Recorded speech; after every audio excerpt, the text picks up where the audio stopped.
حدیث میں آتا ہے کہ سب سے افضل صدقہ وہ ہے کہ جس میں صدقہ کرنے کا دل نہیں چاہ رہا ہو. بات آ رہی ہے سمجھ میں؟ صدقہ کرنے کا بولو بھائی دل نہیں چاہ رہا ہو، وہ نکالو جیب سے. اور صحابہ یہ بھی پوچھتے تھے کہ کہاں خرچ کریں. نبی نے فرمایا ہاں پہلا فائدہ میں بتا دوں کہ دل کی اصلاح ہوتی ہے. دوسرا فائدہ ذہن کو سکون ملتا ہے، ڈپریشن اسٹریس ختم ہوتی ہے. تیسرا فائدہ اللہ کا غضب ٹھنڈا ہوتا ہے. گناہ انسان سے ہو جائے اللہ غضبناک ہوتے ہیں. آپ نے فرمایا آگ سے بچو، اگرچہ کھجور کا ایک دانہ صدقہ کر کے ہی ہو، کچھ نہ کچھ کرو صدقہ تاکہ اللہ کا غضب کیا ہو؟ ٹھنڈا ہو. تو بہت سارے ہیں. رمضان میں چونکہ نبی سخاوت کا دریا بنا کرتے تھے تو رمضان میں زیادہ کرنا ہے. کرنا کہاں ہے؟ یہ بہت اہم سوال ہے. سب سے پہلا حق اسلام نے آپ کے غریب ترین رشتہ داروں کا بنایا ہے.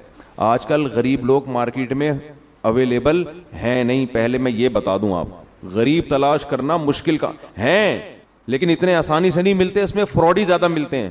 تو اگر رشتہ داروں میں کوئی واقعی مستحق ہے تو جنت کمانے کا اس سے بہتر موقع آپ کے پاس نہیں ہے. اور رشتہ داروں کو تو ویسے بھی ہدیے دے دیا کرو بھائی. بہن بھائیوں نے آپس میں پیسوں کے تبادلے چھوڑ دیے. دعوتیں ہو رہی ہیں جن کا کوئی فائدہ نہیں ہے. بلا کے اتنا قورمہ دیکھ پکا کے سب کو کھلا دیا. وہ پہلے اپنے گھر میں نہیں کھا رہا کیا بیٹھ کے؟ پیسوں سے جتنی حاجت پوری ہوتی ہے کسی کی، اتنی دعوتوں سے پوری نہیں ہوتی. تو پیسے دو بھائی ان کو. رواج ہی ختم ہو گیا کہ بھائی اپنی بہن کو لفافے میں ڈال کے پیسے دے دیں. اور رشتہ دار جو قریبی ہے نا، ان کے لیے مستحق ہونا ضروری نہیں ہے. مستحق تو زکوٰۃ کے لیے ضروری ہے، پھر ورنہ زکوٰۃ ادا نہیں ہوگی. ویسے صدقہ دینے کے لیے سامنے والے کا مستحق ہونا ضروری نہیں ہے. اپنے قریبی رشتوں کو آپ ہدیے کے نام پہ لفافے میں پیسے ڈال کے دے دیا کرو. یہ چیز ہمارے معاشرے میں ختم ہو رہی ہے. تہادو تحابو، آپ نے فرمایا ایک دوسرے کو ہدیے دیا کرو، اس سے محبت بڑھے گی. بجائے دینے کے کیا کر رہے ہیں؟ الٹا کھا رہے ہیں. تو سب سے پہلا حق کس کا ہے؟ قریب ترین رشتہ داروں کا، پھر دینی مدرسوں کا، پھر اور جو بھی اللہ نے آپ جو بھی خیر کے کام ہیں، ہسپتال ہیں جو اچھے کام کر رہے ہیں، کہیں بھی جہاں آپ کا دل کھٹکتا ہے. لیکن اتنی بات ضرور ہے کہ اللہ نے جیسے ایمان والوں کی یہ صفت بیان کی کہ یہ نماز پڑھتے رہتے ہیں، اسی طرح اللہ نے بتایا کہ ان کی جیب سے اللہ کے لیے پیسہ نکلتا رہتا ہے. اور یہ پیسہ آپ کی جیب سے نکل کے ضائع نہیں ہو رہا، اللہ کے بینک میں انویسٹ ہو رہا ہے، اللہ کی تجارت میں انویسٹ ہو رہا ہے. اللہ فرماتے ہیں کہ اللہ سخی ہے، وہ بہت زیادہ اس کو بڑھا چڑھا کے دے گا. اس کی مثالیں دی کمثل حبۃ، جیسے گندم کا ایک دانہ، اس میں آپ کو لاکھوں دانے نظر نہیں آئیں گے لیکن آپ زمین میں بوئیں تو ایک ایک دانے سے کیسے لاکھوں لاکھوں دانے پیدا ہوتے ہیں. تو ایسے ہی اللہ مسلمان کے صدقات و خیرات کو پھیلاتا رہتا ہے اور بڑا کرتا رہتا ہے اس کو. تو دنیا کے بارے میں یہ تصور بٹھانا کہ یہ مسافر خانہ ہے، یہ دل لگانے کی جگہ نہیں ہے، یہ کھوپڑی میں بیٹھے گی یہ بات دو کام کرنے سے، ورنہ یہ بات کھوپڑی میں بیٹھے گی نہیں. ایک تو روزانہ سوچنا چاہیے اور موت کا تذکرہ بار بار کرنا چاہیے، قبرستان بار بار جانا چاہیے. اس عمل سے انسان کو یہ احساس ہوتا ہے کہ میں دنیا میں رہنے کے لیے نہیں آیا. نبی صلی اللہ علیہ وسلم نے فرمایا کنت نہیتکم عن زیارت القبور فزورها فانها تذکر الآخرہ، میں نے تمہیں قبرستان کی زیارت سے منع کیا تھا. لوگ پہلے بدعتیں کرتے تھے، وہاں شرک ہوتا تھا. فرمایا اب تمہیں اجازت دے رہا ہوں اس لیے کہ قبرستان جانے سے آخرت کی یاد تازہ ہوتی ہے، احساس ہوتا ہے کہ کل ہم نے بھی لیٹنا ہے یہاں پہ. دوسرا کام جس سے دنیا کی محبت کم ہوتی ہے وہ ہے اللہ کی راہ میں مال خرچ کرنا. خرچ کرنے کا جذبہ پیدا کرنا چاہیے. الذین ينفقون اموالهم ابتغاء مرضات اللہ وتثبیتا من انفسهم. سورہ آل عمران میں اللہ کا ارشاد فرمایا کہ نیک بندے اللہ کی راہ میں مال خرچ کرتے ہیں دو کاموں کی وجہ سے، ایک اللہ کو راضی کرنے کے لیے وتثبیتا من انفسهم، اور ایک اپنے آپ کو دین پر مضبوط کرنے کے لیے، اپنے دل سے دنیا کی دولت کی محبت نکالنے کے لیے. یہ جو نوٹ ہوتے ہیں نا، نوٹ کڑک کڑک، پہلے زمانے میں صوفیاء کرام اپنے مریدوں کے دل سے دنیا کی محبت نکالنے کے لیے ان سے نوٹوں کو جلوایا کرتے تھے. اب آپ نہ جلائیں، یہ ٹھیک عمل نہیں ہے، لیکن پہلے ایسا علاج ہوتا تھا. جی جلائیں گے بھی نہیں صحیح ہے. تو وہ ایسے جلواتے تھے. ہمارے حضرت پورا وہ بتایا کرتے تھے نا کہ جیسے 5,000 کا کڑک نوٹ لیا، اب جان اٹکی ہوئی ہے نا اس 5,000 کے نوٹ میں، تو ادھر سے آگ لگائی نا کنارے سے، آہستہ آہستہ, ایک دم سے نہیں جلا دیا, آہستہ آہستہ جل رہا ہے, اور اس کو جلتے ہوا دیکھیں تو وہ ادھر جلے گا, ادھر اندر سے کیا جلے گا, دل. تو جب دل اندر سے جلے گا نا تو جلنے سے جراثیم آپ کو پتہ ہے کیا ہو جاتے ہیں, ختم. تو دل کے اندر جتنے وہ نوٹوں کی محبت کے جراثیم تھے اور محبت کے جو گٹر ابل رہے تھے وہ آہستہ آہستہ ختم. یہ کام آپ نہ کریں, یہ جائز بھی نہیں ہے, لیکن پہلے بعض صوفیہ کرام یہ کروایا کرتے تھے تاکہ اس کے, وہ پہلے پتہ ہے کیسے اصلاح ہوتی تھی, مرید کو دیکھتے تھے اس کمبخت کی بیماری ہے کیا, شیخ ٹریس کرتا, آبزرو کرتا تھا کہ اس میں مسئلہ ہے کیا. وہ کہتے تھے یہ نماز تو پڑھتا ہے, یہ جناب رشتہ داروں سے بھی اچھا سلوک کرتا ہے, سب کچھ ٹھیک ہے, لیکن اس کے اندر فالٹ یہ کہ یہ نوٹوں سے بہت زیادہ محبت کر کے بیٹھا ہوا ہے, اس کو پیسوں کا نقصان برداشت نہیں ہوتا. پھر شیخ اور مرشد یہ کرتے تھے اس کے دل سے پیسے کی محبت نکلواؤ. اب تو بہت سے شیخ, سب نہیں, اچھے تو ہر جگہ ہیں, بہت سے شیخوں کے دل میں جتنی پیسوں کی محبت ہوتی اتنی تو مریدوں کے دل میں نہیں ہوتی. شیخ اپنے مرید کی جیب پہ نظر رکھ کے بیٹھا ہوتا ہے, کمبخت نے 6 سال ہو گئے آج تک ہدیے کے نام پہ 1 روپیہ بھی نہیں دیا ہے. آج خرچ کرنے کے جو فضائل بیان کیے جاتے ہیں اس کا مطلب ہوتا ہے مجھے دو, صحیح ہے نا. کیا مطلب ہوتا ہے, جب بڑا بھائی چھوٹے کو سمجھا رہا ہو یا چھوٹے بڑا کو سمجھا رہا ہو کہ اسلام میں خرچ کرنے کی بہت فضیلت ہوتی ہے, اس کا مطلب ہے مجھے پیسے دو. اس کا مطلب کیا ہوتا ہے, مجھے پیسے. بیوی شوہر کو جب سمجھا رہی ہوتی ہے کہ انسان کو سخی ہونا چاہیے, کھلا ہاتھ ہونا چاہیے, اس کا مطلب پیسے نکالو.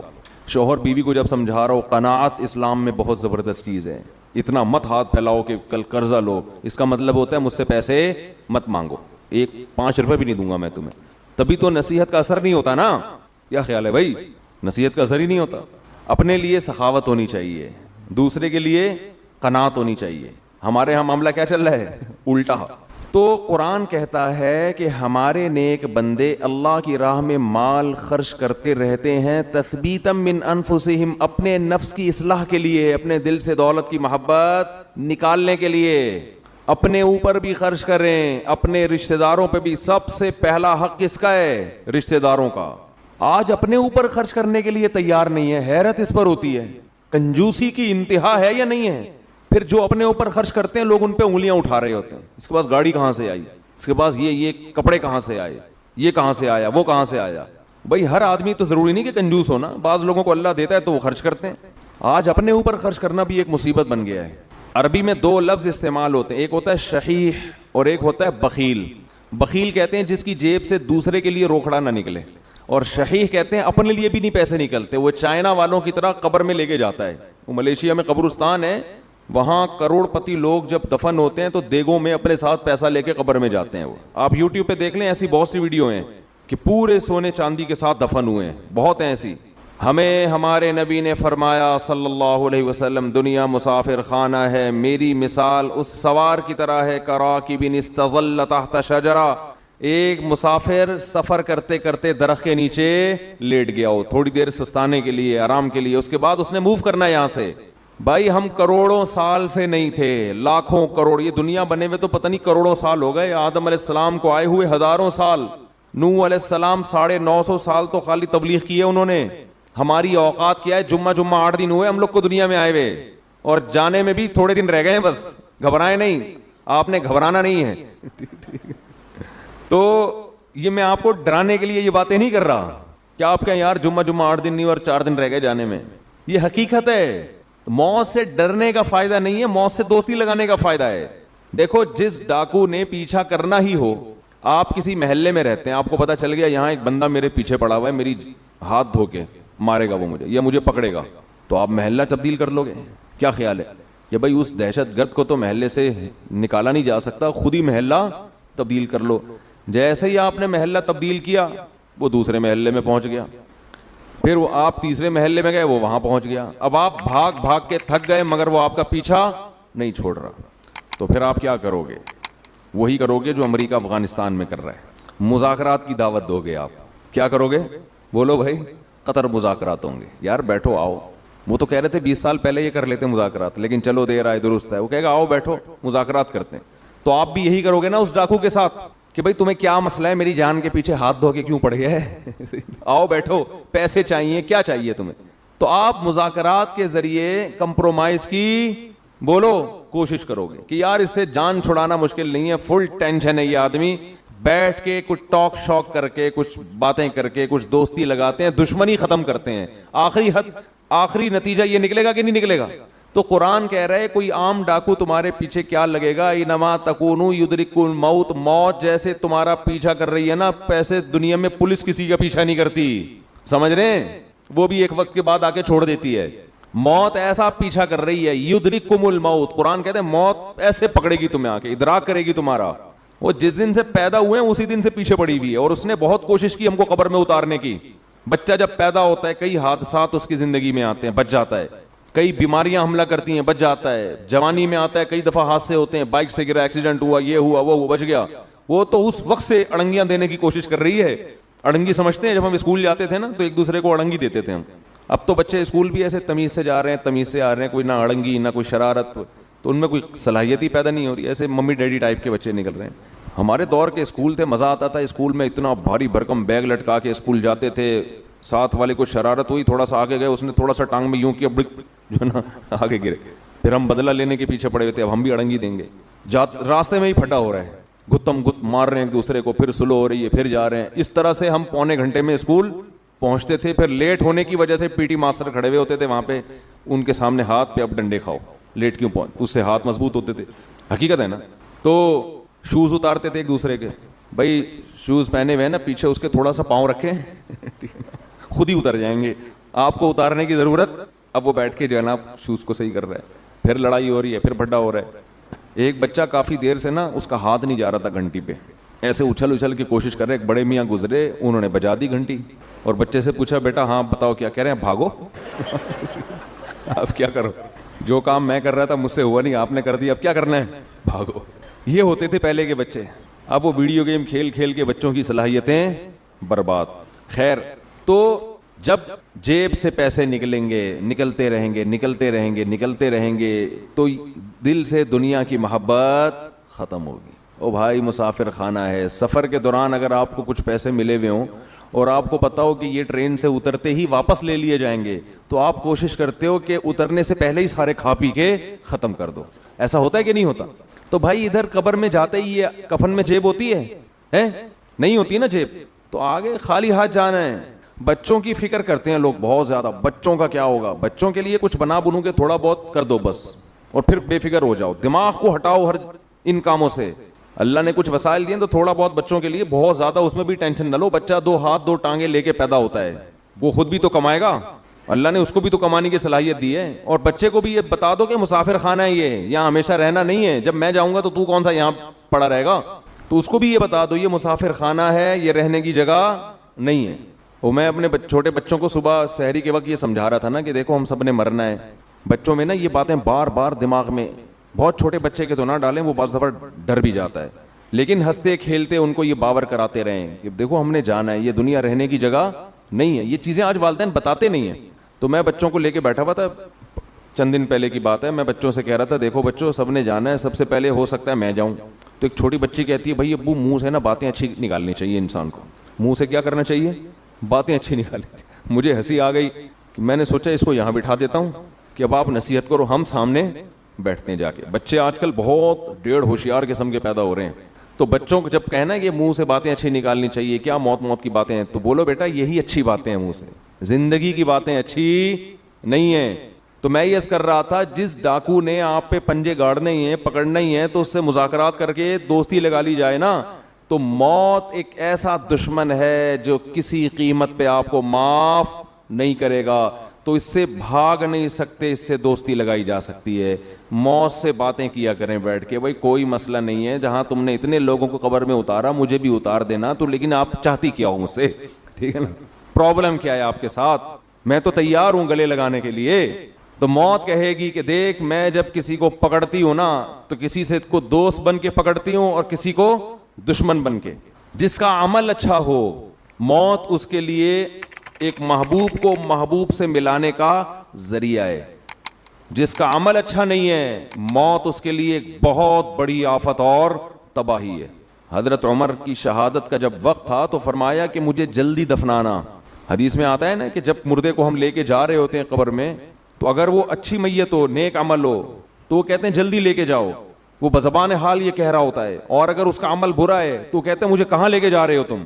انسان اپنے عمل کی طرف جا رہا ہے، عمل کی طرف، انکا کادح الی ربک کدحا فملاقی، اے انسان تم میں سے ہر شخص رب کی طرف ایک عمل کر رہا ہے اور عن قریب اس عمل سے اس کی ملاقات ہونے والی، جو کر رہے ہیں اسی سے ملاقات ہوگی، تو اچھا کر لو بھائی، کچھ اچھا کر لے تاکہ ملاقات ہو تو خوشی ہو۔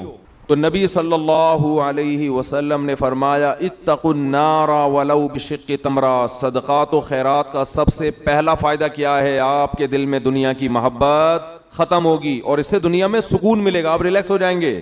دیکھو کسی کو کسی سے عشق ہو گیا اور اس عشق کی مراد پوری نہیں ہو رہی تو سکون کے لیے کیا کہا جائے گا؟ اس سے تعلق ختم کر دو، یہی کہا جائے گا نا، دوستی ختم کر دو تاکہ عشق ختم ہو جائے۔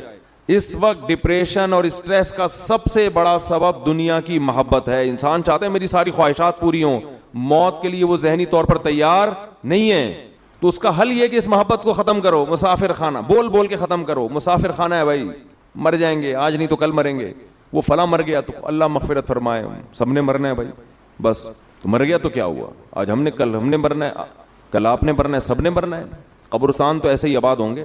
اصل تو ہماری وہ 6 فٹ کی، دیکھو راحت اندھوری کا شعر میں نے لائیو سنا تھا، 2 گز صحیح لیکن میری ملکیت تو ہے، اے موش تو نے مجھ کو زمیندار کر دیا، او کما قال، کہ 2 گز صحیح ہے اور میری ملکیت تو ہے نا۔ تو یہ شعر میں نے سنا، اور ابھی راحت اندھوری کہاں ہے؟ اسی 2 گز کی زمین میں۔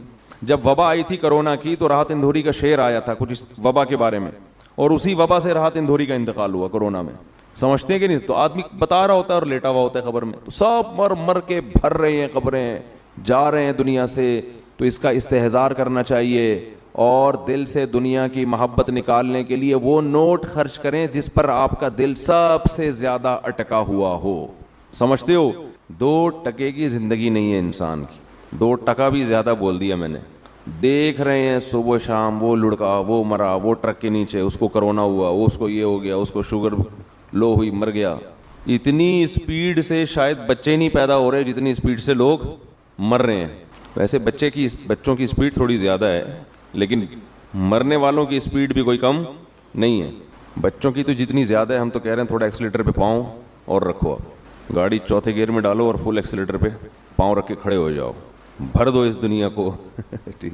اللہ سب کو روزی بھی دے گا، کوئی بھوک سے مرے گا نہیں، اللہ دکھائے گا کہ میری قدرت کیا ہے، اس میں ٹینشن نہ لو۔ تو موت موت موت جب تک یہ کھوپڑی میں بیٹھے گی نہیں اس وقت تک کھوپڑی صحیح کام کرے گی نہیں۔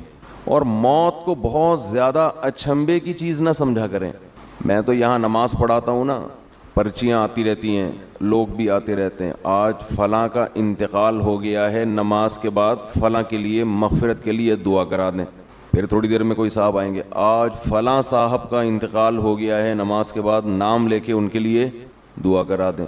آج فلاں صاحب کی والدہ بیمار ہیں، نام لے کے ان کے لیے بولو بھائی دعا کرا دیں۔ آج فلاں صاحب ICU میں ہیں، نام لے کے ان کے لیے دعا کرا دیں۔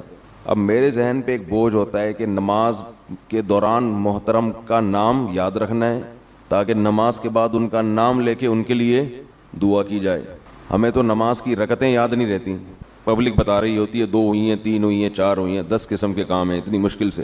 تو اب رکعتوں کے ساتھ ایک ٹینشن یہ بھی کہ کون ICU میں ہے، کس کو کرونا ہو گیا ہے، کون سول ہاسپٹل میں ہے، کون جناح میں ہے، کون آغا خان میں ہے، کون مر گیا، کون ابھی اللہ نہ کرے اس کے مرنے کی اطلاع کی خطرات ہیں۔ تو میں نے انتظامیہ سے بولا، مؤذن صاحب سے بھی بولا، بھائی ہمارے اپنے غم کم ہیں دنیا میں جو ہم پورے محلے کے اور لوگوں کے غم اٹھائیں؟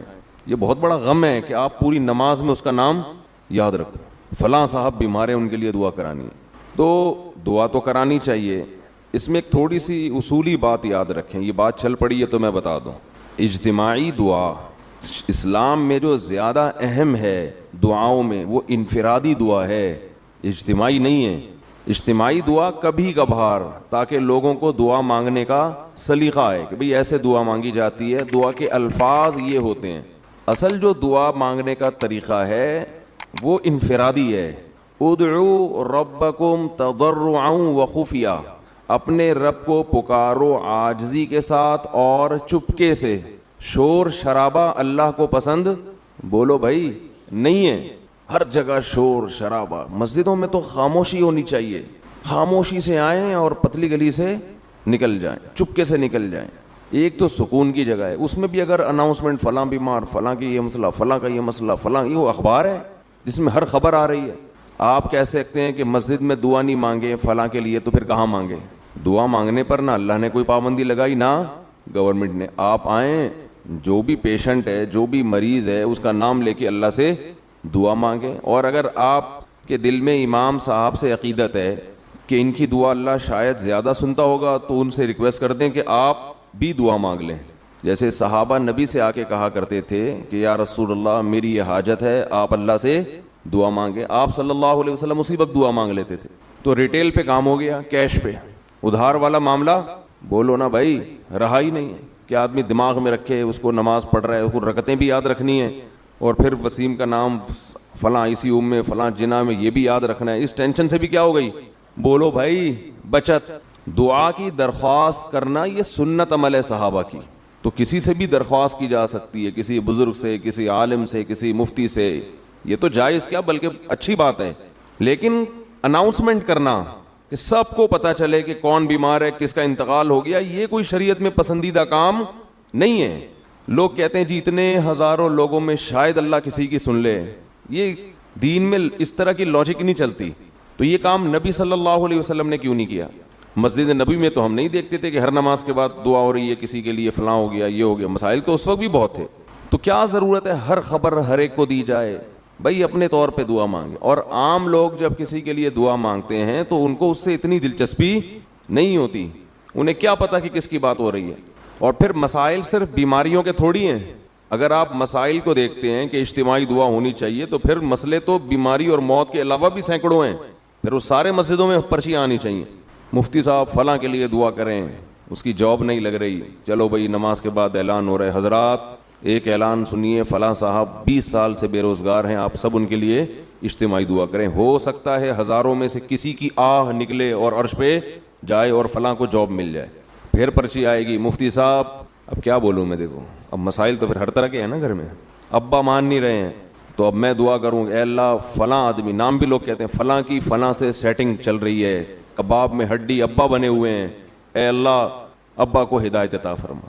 ہو سکتا ہے کسی کی اس کی بھی سیٹنگ چل رہی ہو اور اس کی آہ نکلے، وہ سمجھتا ہو اس کے غم کو.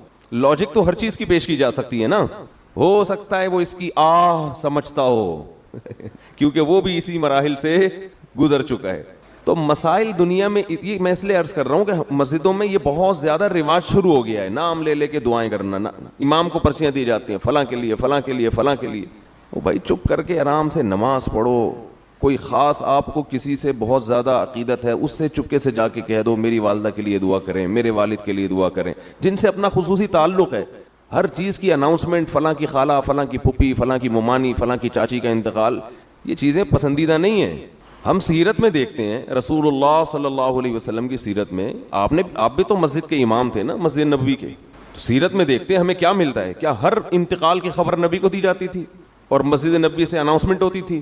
حدیث میں آتا ہے، صحیح حدیث ہے، ایک بوڑھی خاتون مسجد میں جھاڑو لگایا کرتی تھی، مسجد نبوی کی صفائی کیا کرتی تھی. ایک دن آپ صلی اللہ علیہ وسلم آئے، دیکھا وہ خاتون نہیں ہے. آپ نے صحابہ کرام سے پوچھا تو صحابہ نے فرمایا کہ ان کا انتقال ہو گیا تھا، ہم نے رات کو ان کو جنازہ پڑھ کے دفنا دیا. کتنی سادگی ہے بھائی.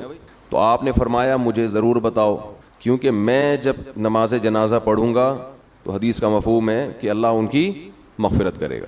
پھر آپ قبر پہ جا کے دعا مانگی آپ صلی اللہ علیہ وسلم، کیونکہ مسجد کی خدمت کرتی تھیں، بوڑھی خاتون تھیں. تو دیکھیں اللہ کے نبی نے صحابہ کی کیسی تربیت کی تھی کہ انتقال ہوا ہے تو یہ نہیں کہ بھونپو لے کے پورے محلے میں خبریں دی جا رہی ہیں بھائی. نبی صلی اللہ علیہ وسلم کو بھی اطلاع نہیں دی کہ آرام میں خلل ہوگا. بھئی یہ موت زندگی تو چلتی رہتی ہے، سب کا انتقال ہونا ہے، کوئی نیا کام تھوڑی ہوا ہے. ہم یہ سمجھتے ہیں کوئی مر گیا تو عجیب کام ہو گیا. او بھائی نہیں مرا تو عجیب ہے، مرنا تو ہے، ابھی تک مرا کیوں نہیں، اس پہ تعجب ہونا چاہیے. سمجھ میں نہیں آ رہی بات. ہم میں جتنے بھی لوگ زندہ ہیں نا، جو حالات چل رہے ہیں، خاص طور پہ جو کراچی میں رہتا ہے، اب تو کافی بہتر حالات ہو گئے. کچھ وقت پہلے تو اگر کراچی میں رہ کے بھی کوئی زندہ تھا تو تعجب مرنے پہ نہیں ہونا چاہیے تھا، تعجب کس پہ ہونا چاہیے تھا، یہ زندہ کیا. جو پانی ہم پی رہے ہیں، انگریز کو آپ 2 گھونٹ پلا دیں مرے گا فوراً سے پہلے مر جائے گا. یہ پانی انگریز نہیں، جاپان والے تو سوال ہی دیکھ نہیں سکتے یہ پانی. جو ہمارے ہاں لیاری میں پانی پلایا جا رہا ہے, جو ہمارے اورنگی ٹاؤن میں, بلکہ ہر علاقے میں, سب جگہوں پر جو خوراکیں ہم پھوڑ رہے ہیں, کھا بھی نہیں رہے بلکہ پھوڑ رہے ہیں, اس کے بعد بھی اگر نہ مرے آدمی تو یہ حیرت کی بات ہے. رات شادیوں سے 12, 12:30, 1 بجے نان تافتان اور گھی والے قورمے کھانے کے بعد سو جاتے ہیں اور بغیر پولیس کے اٹھ جاتے ہیں. صبح کوئی پولیس بھی نہیں آتی اٹھانے کے لیے, پھر بھی زندہ اٹھ جاتے ہیں. تو یہ اٹھنے پہ کیا ہونا چاہیے؟ تعجب. جس طرح سے ڈرائیونگ ہو رہی ہے ہمارے یہاں, روڈوں پہ گاڑیاں چل رہی ہیں, بائکوں والے جس طرح سے چل رہے ہیں, یہ زندہ کیسے ہے؟ ہمیں تو تجربہ ہے نا, ادھر کو منہ کر کے روڈ پار کر رہے ہوتے ہیں, گاڑیاں ادھر سے آ رہی ہیں اور منہ, بہت دفعہ دیکھا ہے ہم نے, منہ ادھر کر کے روڈ پار کر رہے ہیں. جو اس طرح کر رہا ہے اس کا مطلب وہ اس نے پہلی دفعہ ایسا نہیں کیا, یہ کئی بار ایسا کر چکا ہے, بچا ہوا ہے یہ. تو یہ تو لگا ہوا ہے. دیکھو نبی صلی اللہ علیہ وسلم کو صحابہ نے, وہ جب بڑھیا کا انتقال ہوا, بوڑھی خاتون کا دفن کر دیا, جنازہ پڑھ کے بس. تو یہ کیسا ذہن تھا صحابہ کا؟ یہ تربیت نبی صلی اللہ علیہ وسلم نے کی تھی. ہر چیز میں شور شرابہ, ہر چیز میں, موت پہ بھی شور شرابہ, شادی بیاہ پہ بھی شور شرابہ. صحابہ کے نکاح بھی ایسا ہی ہو جاتا تھا. عبد الرحمن ابن عوف رضی اللہ تعالی عنہ مہاجر صحابی ہیں, ہجرت کر کے مدینہ آئے. تو جب آئے ہیں یہاں پر تو ظاہر ہے سب کاروبار مکہ میں رہ گیا, رشتہ دار وہیں رہ گئے. تو اب جوان صحابی تھے, ان کو فکر تھی نکاح کرنے کی. نبی صلی اللہ علیہ وسلم کو بھی اطلاع ملی کہ یہ نکاح کرنا چاہتے ہیں. ایک دن آپ نے دیکھا ان کے کپڑوں پہ زعفران لگا ہوا ہے, خوشبو. پوچھا کیا بات ہے؟ فرمایا یا رسول اللہ کل میرا نکاح ہوا ہے. کتنے آرام سے ہو گیا. یہاں نکاح سے پہلے بھی شور جب تک نہیں کریں گے, موت میں تو اس کا ڈبل شور ہوگا, چیخنا چلانا, شور شرابہ, رننگ کمنٹری. بعض مسجدوں میں کمنٹری چل رہی ہوتی ہے, فلاں کا انتقال ہو گیا, اب وہ جنازہ گھر پہنچ چکا ہے. دیہاتوں میں تو ایسا ہی ہوتا ہے, اب اس کو غسل دیا جا رہا ہے, اب جنازے کی چارپائی گھر سے باہر نکل پڑی ہے. ایسا ہی ہوتا ہے نا گاؤں دیہاتوں میں. امام صاحب لوگوں کو بتا رہے ہوتے ہیں مسجدوں میں آ جائیں, پوری اس کمنٹری چل رہی ہوتی, جنازہ دائیں مڑا, جنازہ وہاں سے, جیسے سلیم اللہ سے پہلے ہاکی نہیں ہے, ہاکی آتی تھی پہلے, گیند سلیم اللہ سے کلیم اللہ کے پاس, کلیم اللہ سیدھے ہاتھ پہ لے کے ٹن ہوئے اور لیفٹ کی طرف انہوں نے ہٹ ماری, گیند کو ہٹ کیا اور گیند ڈی سے باہر. ہمارے دور میں تو ایسا ہی ہوا کرتا تھا, ڈی تک پہنچتا تھا کھلاڑی, اس کے بعد گیند ڈی سے گول سے باہر, ڈی میں لے کے پہنچتا اور گیند گول سے باہر. تو پوری کمنٹریاں چل رہی ہوتی ہیں. تو ہم نبی صلی اللہ علیہ وسلم کی سیرت میں دیکھتے ہیں کہ لوگ مرے بھی ہیں, بچے بھی ہیں. عیادت بھی وہ لوگ کریں جو قریبی ہوں. ہر ایک کی عیادت سے مریض کو فائدہ نہیں ہوتا. جو خاص قریبی لوگ ہوں ان کے بارے میں ہے کہ جو صبح مریض کی عیادت کرتا ہے, شام تک 70,000 فرشتے اس کے لیے مغفرت کی دعا کرتے ہیں. دوسری بات یہ کہ جس کے میت ہو جائے یا جو بھی بیمار ہو یا جو پریشانی ہو, تو عیادت یا تعزیت میں اصل چیز جس کو فوکس کرنا ہے وہ یہ کہ اہل خانہ کا غم ہلکا ہو. تعزیت کا یہ مقصد ہوتا ہے. آج کل تعزیت کے جو پروگرام چل رہے ہیں اس سے میت کے اہل خانہ کا غم ہلکا نہیں ہوتا, بلکہ ایک غم کے ساتھ ایک غم اور لگ جاتا ہے کہ ان کمبختوں کو ریسیو کر کے کمبختوں کو بٹھانا ہے, ان کمبختوں کو چائے پلانی ہے, ان کے ساتھ ہیلو ہائی کرنا ہے بیٹھ کے, اور کئی دن تک وہ اس میں بند ہو کے بیٹھے رہتے ہیں. جتنے لوگ آ رہے ہیں ان کے ساتھ تمبو لگا کے بیٹھ جاؤ, بس کوئی کام نہیں. تو پورے محلے کے آنے سے کبھی کسی کو تسلی نہیں ہوتی اور ٹینشن ہوتی ہے. ہمارے نبی نے جو تعزیت کا طریقہ بتایا نا, اس میں صاف پتہ چلتا ہے کہ ایسا کام کروایا جا رہا ہے جس سے لواحقین کا بوجھ ہلکا ہو. 3 مختصر الفاظ ہیں تعزیت میں, اعظم اللہ اجرک و احسن عزاءک و غفر لمیتک. آپ کو جو غم پہنچا ہماری دعا ہے کہ اللہ اس میں صبر پہ آپ کو اجر عظیم عطا کرے, اللہ اس پہ آپ کو اجر عظیم دے. احسن عزاءک, اللہ آپ کو صبر کی توفیق دے. وغفر لمیتک, اللہ مرحوم کی مغفرت فرمائے. بس یہ 3 جملے کہیں اور پتلی گلی سے بولیں, نکل لیں. وہاں بیٹھے نہیں, ہوتا ہے نا تمبو لگا کے کرسیاں لا کے لوگ دھرنے مار کے بیٹھے ہوئے ہوتے ہیں. دوسرا کام نبی صلی اللہ علیہ وسلم نے بتایا کہ جس کے ہاں میت ہو جائے تو آپ نے فرمایا وہ کھانے پکانے سے غافل ہوتے ہیں غم کی وجہ سے, تو ان کو کھانے کا پوچھو جا کے.